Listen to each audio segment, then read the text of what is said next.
Itunga kisapotu kikeuta imonyona koto mobaraza loaje otem morungatuni letemo kit eya pesi lo ikirigi kipadichas kaenyonget loka dinu.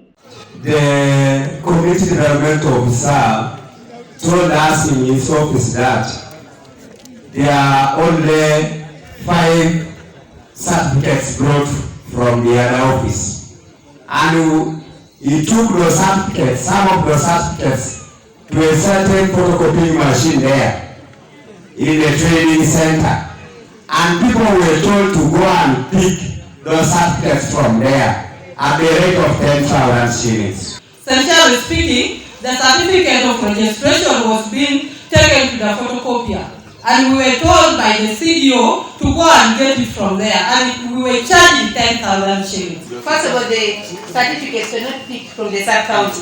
They were not being issued from the sub-county.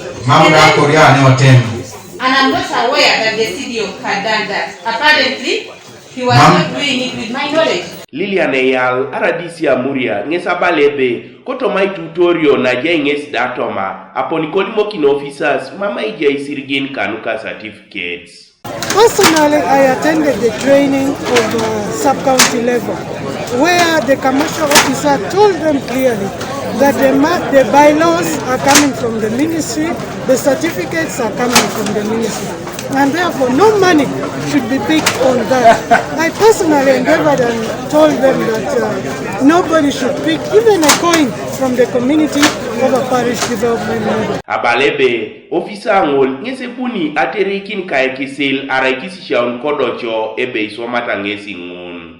What we are going to do, I've already handed over the case to the DPC, that these officers are summoned, their statements are recorded, and the law takes its course. Idume report an Eswaman akirong ida ichorakin.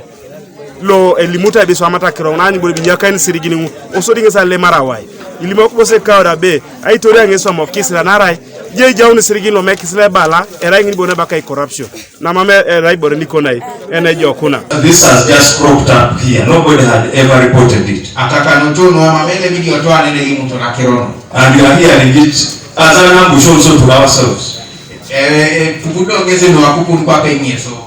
Which calls for further investigation. Officer Loeli Mitai, nges amame koto mobaraza kalo, kwenye apolonete mngesabalebe aja Eswaman yanga read. Kanuka TV East, Patrick Eteu, kwa Muria.